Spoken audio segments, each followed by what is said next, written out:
गर्मी में बहू का नीले ड्रम का जुगाड़। कितनी गर्मी लग रही है, ऊपर से इस चूल्हे के धुएं से और दम घुटता जा रहा है। पूनम अपने छोटे से घर में मिट्टी के चूल्हे के पास बैठी गर्मी से बहुत परेशान हो रही थी। तभी घर में उसके बूढ़े सास ससुर मदन और जानकी आते हैं तो दोनों धुएं के कारण खांसने लगते हैं। अरे बहू, ये धुआं इतना कैसे फैल गया? अरे यहाँ तो दम घुट रहा है मेरा। माँ जी, बापूजी, आप दोनों बाहर आंगन में जाकर बैठ जाइए, यहाँ धुएं से और तकलीफ होगी आपको। दोनों घर के आंगन में जाकर बैठ जाते हैं। बाहर आंगन में मदन की बेटी कविता बर्तन धो रही थी। पता नहीं कब ये गर्मी का कहर हम गरीबों का पीछा छोड़ेगा। माँ, जब तक खाने की व्यवस्था नहीं हो जाती आप दोनों बाहर ही बैठिए। बेटिया, यहाँ भी तो गर्मी से दम घुट रहा है। पूनम का घर अंदर से एक कमरे का छोटा सा घर है, जहाँ केवल एक चारपाई, मिट्टी का चूल्हा, एक पुराना टेबल फैन और कुछ ही मिट्टी के बर्तन थे। गर्मी का मौसम चल रहा था। कड़ाके की गर्मी से पूनम का शरीर पसीना पसीना हो चुका था। थोड़े समय बाद खाना बनकर तैयार हो जाता है तो सब घर में आते हैं। कविता, बच्चे कहाँ हैं? बाहर खेल रहे होंगे कहीं वो। बाहर इतनी गर्मी है, ये बच्चे भी ना मेरी एक नहीं सुनते। अगर रोज रोज वो बाहर धूप में खेलते रहेंगे तो वो बीमार हो जाएंगे। क्या हो गया इस पंखे को? चालू होने के बाद भी ये हवा नहीं दे रहा। गर्मी के मारे दम घुटने लगा है। माँ, ये पंखा बहुत पुराना हो चुका है, इसलिए इसकी हवा नहीं आ रही। बहू, तू खाना जल्दी बना दिया करना। तेरे खाना बनाने के चक्कर में पूरे घर में धुआं हो जाता है और फिर हमें काफी समय तक बाहर धूप में ही बैठना पड़ता है। बापूजी, हमारे पास एक ही चूल्हा है। पहले मैं सब्जी बनाती हूँ, फिर रोटियाँ बनाती हूँ। इस वजह से खाना बनाने में समय लगता है। अरे पसीने से तो पूरे शरीर में खुजली हो रही है मेरे। जानकी, मैं दरिया पर जा रहा हूँ नहाने। पसीने से पूरा शरीर गीला हो गया है मेरा। मदन बाहर चला जाता है। पूनम के इस घर में बाथरूम नहीं था, इसलिए सब पास के दरिया पर जाकर नहाते थे। और गर्मी से बचने के लिए ना उनके घर पर कूलर था, ना अच्छा पंखा। थोड़े समय बाद पूनम के दो बच्चे रोहन महेश घर आते हैं। दोनों भी पसीने से पूरे भीग चुके थे। कहाँ गए थे तुम दोनों? पता है ना बाहर कितनी गर्मी है। तभी महेश मिट्टी के मटके से पानी पीता है तो उसे उल्टी हो जाती है। महेश, क्या हुआ बेटा? माँ, ये पानी तो कितना कड़वा और गर्म है, पिया भी नहीं जा रहा है ये। बेटा, ये काफी पुराना हो गया है ना, तो गर्मी के कारण इसमें बदबू फैल गई है। पीने का पानी महीनों गिनती नहीं आ रहा। गर्मी का मौसम आया नहीं कि मीठे पानी नल में आना ही बंद हो जाते हैं। पूनम के परिवार वाले बड़ी गरीबी में अपना जीवन बिता रहे थे। थोड़े समय बाद पूनम का पति संदीप घर आता है। अरे पूनम, जल्दी खाना निकालो, आज कारखाने में बहुत काम है, मुझे जल्दी भी जाना है। थोड़े समय बाद सब घर में फर्श पर खाना खा रहे थे। जी, आप कहीं से एक अच्छा पंखा ले आइए ना, गर्मी के कारण घर में बैठा ही नहीं जा रहा है और ये पंखा भी हवा नहीं दे रहा। हाँ बेटा, तू कैसे भी करके एक पंखा ले ही आ, वरना ये गर्मी हमारी जान ही ले लेगी। इस साल गर्मी तो कुछ ज्यादा ही लग रही है, पहले तो इतनी गर्मी कभी नहीं लगती थी। कविता, यहाँ पास में जो कारखाना है ना, जहाँ मैं काम करता हूँ, उस कारखाने में 4 भट्टियां शुरू हो चुकी हैं। उसी की भाप से गांव में इतनी गर्मी महसूस हो रही है। उन भट्टियों का तापमान इतना खतरनाक होता है कि वो बारिश को भी रोक देते हैं। अरे जब वो कारखाना इतना खतरनाक है तो बेटा तू वहां काम ही क्यों करता है?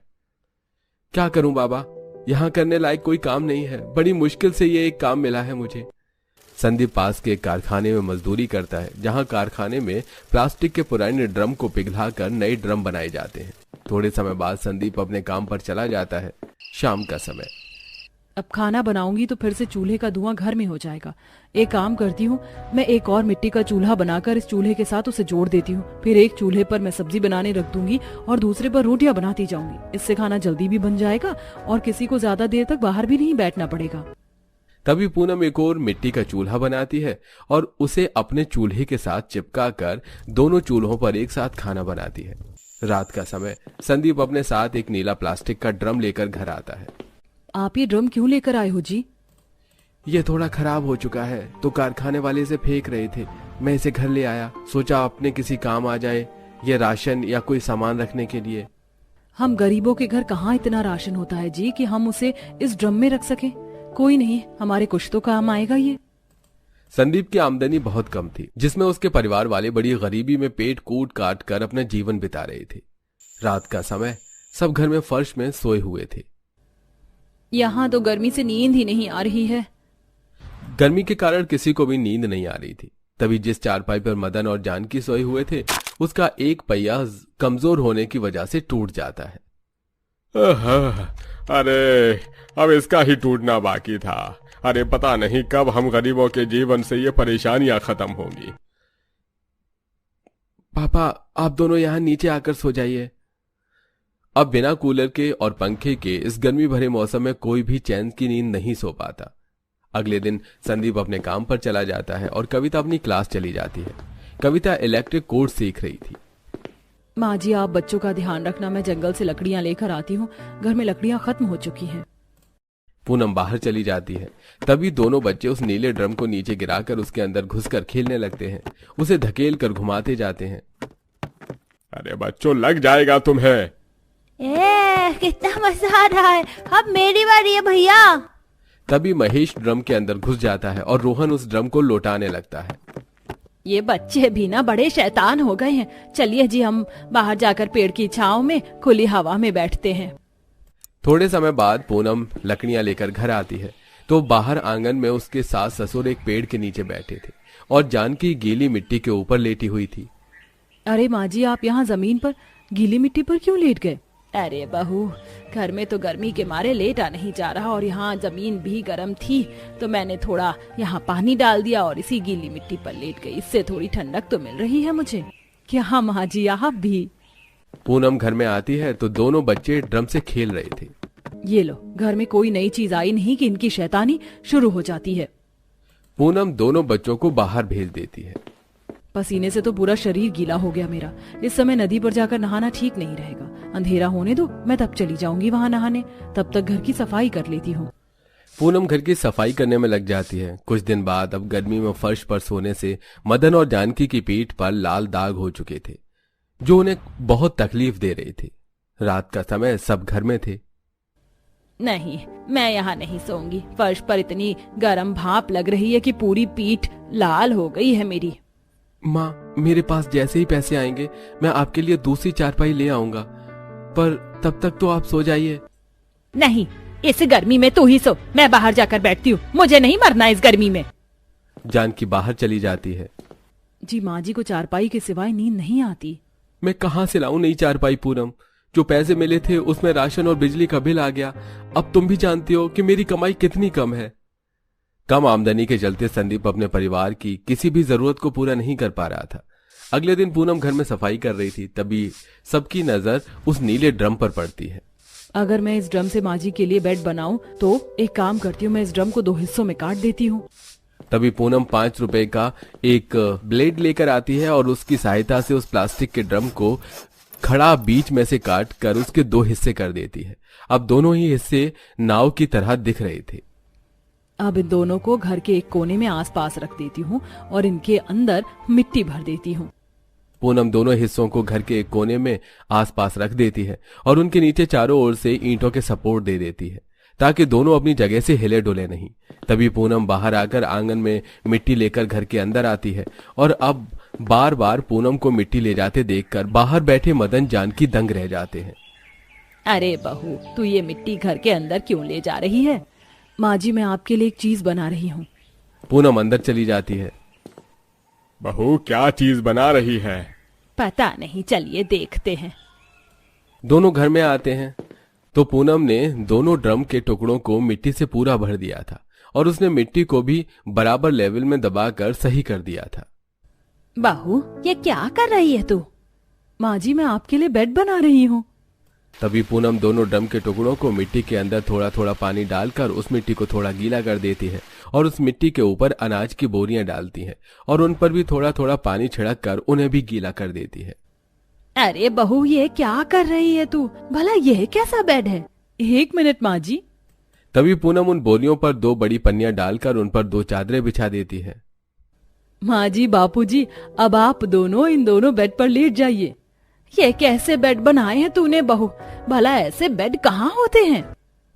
दोनों ड्रम के बने उन दोनों बेड पर लेट जाते हैं।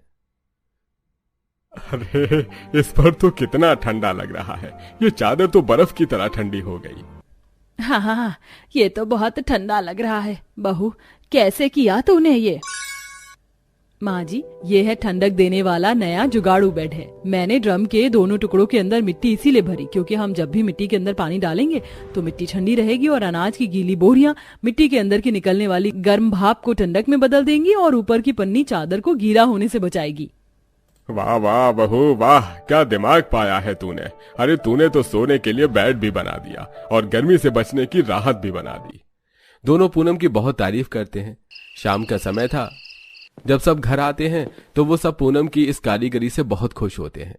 रात का समय, सब घर में सोए हुए थे और मदन जानकी अपने उस ड्रम के बेड पर लेटे थे। इतने दिनों बाद आज मैं चैन की नींद सो पाऊंगा। दादी जी और दादाजी मजे से इस ठंडे बेड पर सो रहे हैं और हम ऐसे गर्मी में। बेटा, माँ जी बापूजी बुजुर्ग हैं, उन्हें गर्मी से तकलीफ हो रही है ना, इसलिए इस बेड पर वो सो रहे हैं। बहू, यहाँ बहुत सी जगह है, आ जाओ बच्चों, तुम दोनों भी हमारे पास आकर सो जाओ। दोनों बच्चे मदन जानकी के पास उस ड्रम वाले बेड पर सो जाते हैं। अब मिट्टी की ठंडक से चारों मजे की नींद सो पाते हैं। अब इसी तरह दिन प्रतिदिन बीतने लगे, पर गर्मी के कारण घर में सबका बुरा हाल हो रहा था। एक शाम, पूनम ये लो 1500 रुपए, घर का राशन ले आना। अब बाकी पैसों में माँ जी बाबूजी की दवाई ले आता हूँ और बिजली का बिल भरकर थोड़े पैसे कविता को क्लास की फीस दे देता हूँ। राशन तो है नहीं, मैं अभी ही जाकर राशन ले आती हूँ। पूनम मार्केट से एक दुकान पर आकर राशन लेने लगती है। काश कि हमारे पास कुछ पैसे होते तो हम भी एक कूलर ले आते थे जो मेरे परिवार को गर्मी से तो बचाता था। तभी पूनम की नजर सामने एक कबाड़ की दुकान पर पड़ती है जहां कूलर की एक मोटर, पंखा और एक पानी की मोटर पड़ी हुई थी। ये देखकर पूनम उस कबाड़ वाले के पास जाती है। भाई साहब, ये मोटर चालू है क्या? पता नहीं बहन जी, ये तो कबाड़ है, इसे तो हम जलाकर पिघला देते हैं। अगर ये मोटर चालू हुई तो मैं इससे कूलर बना सकती हूँ। भाई साहब, क्या आप ये मोटर, पंखा और पानी की मोटर मुझे दे सकते हो? ठीक है, 300 रुपए दे दो और ले जाओ। पूनम कबाड़ वाले से वो सारा सामान और राशन लेकर घर आ जाती है। पूनम, तुम ये कबाड़ क्यों लेकर आई हो? आपको पता है, मेरे मायके में हमारा एक पड़ोसी है जो नए कूलर बनाता है। मैं हमेशा उसे कूलर बनाते देखती थी। अब उसका देखा देखी मुझे भी पता है कि कूलर कैसे बनाते हैं, तो मैं सोच रही हूँ कि हम भी ड्रम का एक कूलर बनाते हैं। भाभी, ड्रम से कैसे कूलर बन पाएगा? बनेगा कविता। संदीप जी, आप ना बस मुझे एक ड्रम लाकर दे दीजिए। पूनम, कारखाने का मालिक अब पैसों में देगा मुझे ड्रम। खराब ड्रम इस बार बार नहीं आते। जी, आप कैसे भी करके ले आइए ना एक ड्रम। मैं चाहती हूँ कि हमें भी गर्मी से बचने के लिए कूलर मिल जाए। ठीक है, मैं कल ले आऊंगा। अगले दिन दोपहर में संदीप एक ड्रम लाकर पूनम को देता है तो पूनम उस ड्रम को सामने गोल आकार का छेद करती है और आजू बाजू 2 बड़े चौकून छेद करती है। और जैसे उसने उस आदमी को कूलर बनाते हुए देखा था, वो वैसे ही उस ड्रम के अंदर मोटर और पंखे को फिट कर देती है। कविता, तुम्हें तो इलेक्ट्रिक काम आता है ना, तुम इसकी वायरिंग कर दोगी? ठीक है भाभी। कूलर का ढांचा बनकर तैयार था। तभी कविता उसमें वायरिंग करती है और उस मोटर को ऑन करके देखती है तो मोटर चालू हो जाती है। अरे वाह, ये मोटर तो चालू है। भाभी, अब पानी तो हम इसमें डाल देंगे, पर आप इन फड़कों पर लगाने के लिए घास कहाँ से लाएंगी? अरे हाँ, घास लाने के लिए तो हमारे पास पैसे ही नहीं है। संदीप को कारखाने से पैसे भी अब अगले महीने ही मिलेंगे। एक काम करते हैं, जंगल में तो बहुत सी सूखी घास होगी, हम तब तक वही घास ले आते हैं। तभी पूनम जंगल से थोड़ी सूखी घास लाती है और दोनों फड़कों पर घास और अनाज की बोरियां लगा देती है। रात का समय, पूनम का ड्रम कूलर बनकर तैयार था और वो सबको काफी ठंडी हवा भी दे रहा था। अरे वाह, इस कूलर की तो कितनी अच्छी हवा आ रही है। पूनम, तुम तो कमाल हो यार, कहाँ से लाती हो तुम ऐसे जुगाड़? अपने जुगाड़ से हजारों रुपए का कूलर हमने 500 रुपए में बना लिया। माँ, जब आप ये चीजें बना रहे हो तो हमारे लिए एक फ्रिज भी बना दीजिए ना, इतनी गर्मी में गर्म पानी नहीं पिया जाता हमसे। हाँ हाँ बहू, बात तो सही है रोहन की, गर्म पानी सच में पिया नहीं जा रहा। पर माँ जी, फ्रिज बनाना मुझे नहीं आता। मुझे आता है भाभी, हम कबाड़ से पुराने फ्रिज का सामान ले आएंगे, आप बस ड्रम से फ्रिज का ढांचा बना देना, बाकी काम मैं कर लूंगी। कुछ दिन बाद संदीप किसी से कर्ज लेकर पुराने फ्रिज का सामान और एक ड्रम लेकर आता है, जिसके बाद कुछ दिनों की मेहनत से कविता और पूनम उस ड्रम का एक फ्रिज बना लेते हैं, जिसके बाद उन्हें ठंडा पानी पीने का सुख प्राप्त हो जाता है। एक शाम, भाभी 4 दिन से मैंने नहाया नहीं है, चलिए ना हम दरिया पर जाकर नहा कर आते हैं। हाँ मैंने भी 2 दिन से नहाया नहीं, चलो नहा कर आते हैं। दोनों बाहर आते हैं तो थोड़ा अंधेरा हो चुका था। तभी दोनों दरिया पर आकर नहाने लगते हैं। तभी गांव के कुछ छिछोरे लड़के उन्हें देखने लगते हैं तो कविता की नजर उन पर पड़ जाती है। भाभी कुछ लड़के हमें देख रहे हैं। कहाँ? वहाँ पेड़ के पीछे। पूनम उन लड़कों को देखती है। चलो कविता हम घर चलते हैं। दोनों घर आकर मदन और संदीप को सारी बात बताते हैं। क्या? कौन था वो बदमाश? मैं उन्हें जिंदा नहीं छोड़ूंगा। छोड़िए ना संदीप जी, क्यों उन बदमाशों के मुंह लगना। मैं कब से कह रही हूँ कि घर में एक बाथरूम बना लो, ऐसे नदी पर जाकर नहाना अच्छी बात नहीं है। मैं भी कब से यही सोच रहा हूँ माँ, पर मेरे पास पैसे ही नहीं जम पा रहे हैं। तभी पूनम की नजर ड्रम के टूटे हुए टुकड़ों पर पड़ती है। संदीप जी हम घर के एक कोने में ड्रम से एक बाथरूम बना लेते हैं ना। वो कैसे? हम ड्रम का प्लास्टिक बड़े बड़े साइज में काटेंगे और उन्हें गर्म करके पतला दीवार की तरह शेप देंगे और घर के कोने में उन्हें लगाकर एक बाथरूम बना लेंगे। हाँ उपाय तो तुम्हारा बढ़िया है, चलो कोशिश करके देखते हैं। अगले दिन संदीप 4-5 ड्रम लेकर आता है और सब उसे काटकर गर्म करते हैं और उन्हें चपटा करके गर्म से चिपकाकर बड़े बड़े दीवार की तरह 2 ढांचे बना लेते हैं। प्लास्टिक की दीवारें तो बन गई, चलिए अब इन्हें घर के कोने में लगा देते हैं। तभी सब उन बड़े प्लास्टिक की शीट को दीवार के कोनों पर कील से ठोक कर लगा लेते हैं, जिसके बाद घर के कोने में एक छोटा सा बाथरूम बन जाता है। जिसके बाद अब सब अपने उस नए बाथरूम में नहाने लगे। इसी तरह पूनम ड्रम के प्लास्टिक से छोटी रसोई भी बना लेती है और एक शाम अगर इंसान कोशिश करे तो वो कबाड़ से भी काफी अच्छी चीजें बना सकता है। कभी सोचे भी नहीं थे हमने कि बेकार से ड्रम आज हमारी इतनी जरूरतों के काम आएंगे। कविता अब तक आई क्यों नहीं माँ? हाँ आज तो आने में उसे बहुत देर हो गई। तभी कविता घर आती है। माँ, बाबा, भाभी क्या हुआ कविता? भाभी मुझे इस गांव के इलेक्ट्रिक डिपार्टमेंट में 20,000 रुपए महीने से नौकरी मिल गई है। अरे वाह, ये तो बहुत खुशी की बात है कविता। जी भाई, और मजे की बात ये है कि अब मैं आपको भी वहाँ कॉन्ट्रैक्ट बेस पर नौकरी से लगा दूंगी और आपको 10,000 रुपए महीना पगार मिलेगी। ये तो बहुत खुशी की बात है बेटा। भगवान जी आपका बहुत बहुत धन्यवाद कि मेरी बच्ची की मेहनत रंग लाई और उसे इतनी अच्छी नौकरी मिल गई। हमारी कविता की मेहनत रंग कैसे ना लाती माँ जी, इसने इतनी मेहनत जो की है इस नौकरी को पाने के लिए।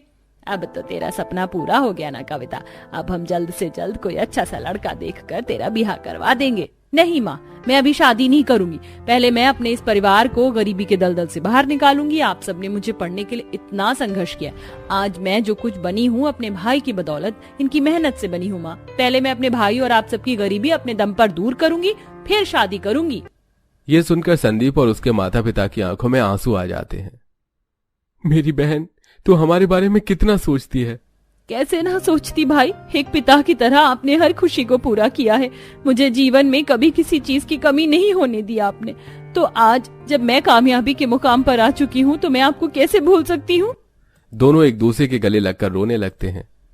आप दोनों भाई बहन के इस प्रेम को किसी की नजर ना लगे और दोनों इसी तरह जीवन भर हंसते खेलते मुस्कुराते रहें। सब कविता की नौकरी की खबर सुनकर बहुत खुश होते हैं। उसके बाद कविता उसी डिपार्टमेंट में अपने भाई को भी काम दिला देती है और दोनों भाई बहन वहां काम करके खुशी खुशी अपने परिवार के साथ अपना जीवन बिताते हैं और अपनी गरीबी दूर करते हैं।